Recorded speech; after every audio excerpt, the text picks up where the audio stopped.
Quando eu recebi a notícia da minha prisão, eu passei o dia gravando no SBT, ao lado de grandes amigos, o que ajudou a deixar o clima um pouco mais leve. Meus amigos, o Léo Lins se pronunciou aí a respeito dos 10 anos aí de condenação por contar piada, né?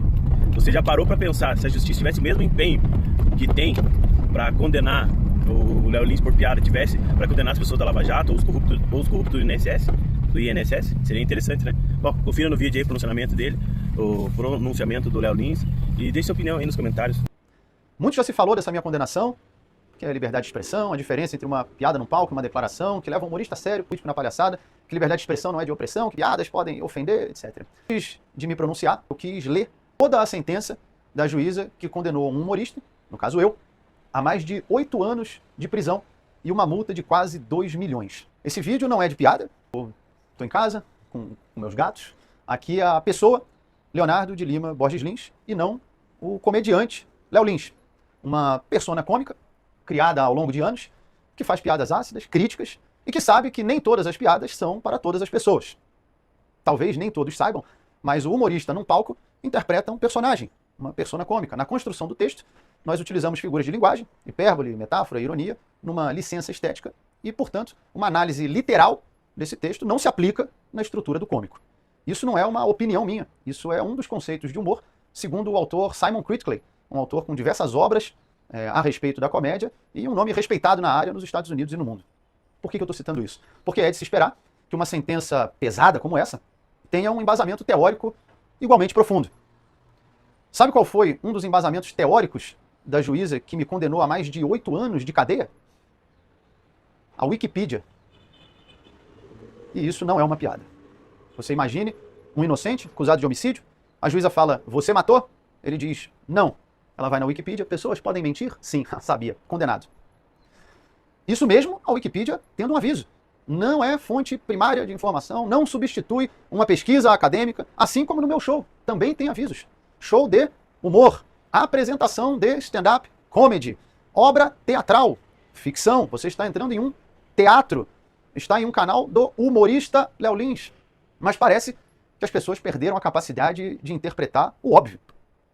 Estamos vivendo uma das maiores epidemias dos últimos tempos, a da cegueira racional. Os julgamentos são feitos puramente baseados em emoção e ninguém quer mais ouvir o próximo, quer no máximo convencê-lo da sua própria verdade. Isso pode trazer consequência para qualquer pessoa, mas no caso de um juiz, de uma juíza, pode trazer consequências gravíssimas. Eu vou citar alguns trechos da minha sentença e eu deixo para que vocês façam o julgamento por si só. Em um certo momento, a juíza fala, apesar de haver texto, edição, cenário, figurino e estar em um palco, parece-nos não se tratar de um personagem, e sim da pessoa a proferir discursos. Eu te mostro a cabeça de um jacaré, o corpo de um jacaré, o rabo de um jacaré, e eu pergunto que animal é esse e você responde é um camelo. Aí não adianta mais argumentar. Não importa o que eu fale ou o que eu mostre, você já decidiu antes de olhar. Em um outro trecho, ela fala, e por mais que tenha acontecido em um teatro, ao ir para o YouTube, saiu do teatro. Então, a partir de agora, se eu assistir um filme de romance, eu posso processar os atores do filme por atentado ao pudor, porque a cena romântica entre o casal não aconteceu mais no estúdio do cinema, e sim aqui na sala da minha casa. Isso é de uma limitação cognitiva grave e preocupante. E em outra passagem ela fala, mesmo que fosse um personagem, ainda assim, há crime. Aí, acabou. Porque se um personagem pode cometer um crime, agora dá pra prender a atriz que faz a vilã da novela, o ator que faz o vilão no filme, numa série. Eu espero que os humoristas, que a classe artística, que as pessoas em geral entendam a gravidade de uma sentença como essa. Eu sei que muitos estão indignados com a minha condenação, alguns estão felizes, porque é isso que virou a nossa sociedade. Um coliseu romano, onde cada grupo vibra quando um suposto adversário, às vezes nem é, cai ou é empurrado aos leões. E enquanto a plebe se mata, os imperadores assistem do camarote, invioláveis e intocáveis. Para que rumo está indo a nossa sociedade? Os valores estão sendo invertidos, um olhar vira um estupro, piada, um monstro de ódio, e a corrupção vira o padrão. A gente acostumou tanto com desvios de caráter que quando estamos diante de uma virtude, ela vira digna de elogio. Não, esse prefeito é muito bom, esse aí nunca roubou, nunca se envolveu em corrupção. Mas isso era para ser a regra, não a exceção. Como é que a gente chegou aqui? Em certo momento, o promotor de justiça me pergunta: você já parou para considerar que essas pessoas que estão aqui falando a seu favor, negros, gays, pessoas com deficiência, já parou para pensar que eles podem ser uma minoria dentro da minoria? E aí eu respondi: mas o objetivo desse processo não é justamente o respeito às minorias? Você está me dizendo então que essa minoria é tão pequena que não merece respeito? Em que momento a nossa régua moral e jurídica passou a ser baseada em um número do IBGE? Isso, se é que era uma minoria. Pelo menos no meu julgamento, haviam mais minorias do meu lado do que contra, porque não levaram nenhuma. E mesmo assim, em nome da defesa das minorias, a juíza ignora a opinião dessas minorias e determina que piada incentiva o crime, o ódio e o preconceito. Provavelmente, então, essas pessoas envolvidas no desvio de bilhões do INSS, coitados, às vezes eles só ouviram muitas piadas de idoso, ou piadas de corrupção, e aí estavam rindo, quando viram, roubaram. A culpa não é deles, a culpa é do riso. Aliás, criticam também pessoas que riem de determinadas piadas. Como é que pode rir disso? Olha, diferentes pessoas têm diferentes sensos de humor. Mas não, como é que tá rindo? Por que tá rindo?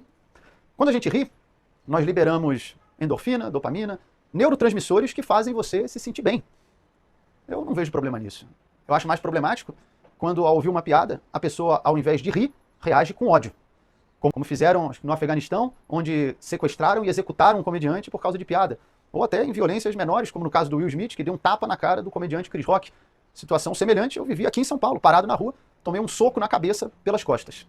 Tem vários exemplos de agressão de pessoas que se irritam com a piada, mas não que riem com a piada. E ainda assim invertem essa lógica para fazer parecer que as pessoas que riem de determinadas piadas têm grande chance de cometer atos de ódio e de preconceito.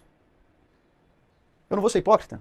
Você pode falar, pô, mas então você quer afirmar que jamais alguém pode ouvir uma piada e ter uma atitude de agressão física ou psicológica? Eu não tenho como afirmar, mas se a pessoa fizer isso, que ela responda pelo crime que ela cometeu.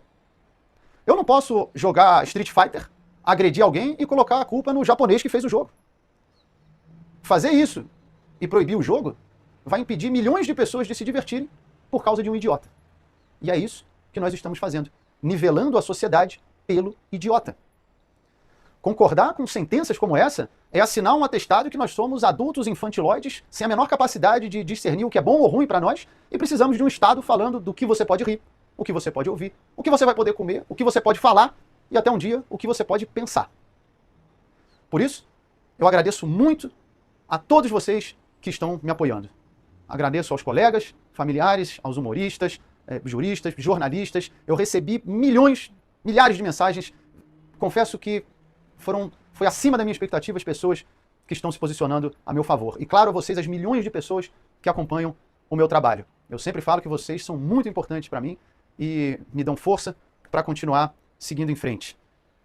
Muitas das vezes recebo mensagens que se tornam até mais pessoais, de pessoas falando que minhas piadas ajudaram a superar uma depressão, a perda de um ente querido, a superar uma enfermidade, como no caso de um rapaz que entrou em contato se voluntariando para depor a meu favor, porque ele disse que eu ajudei a salvar a vida dele e tatuou o símbolo do meu show em um corte que ele tem no pulso.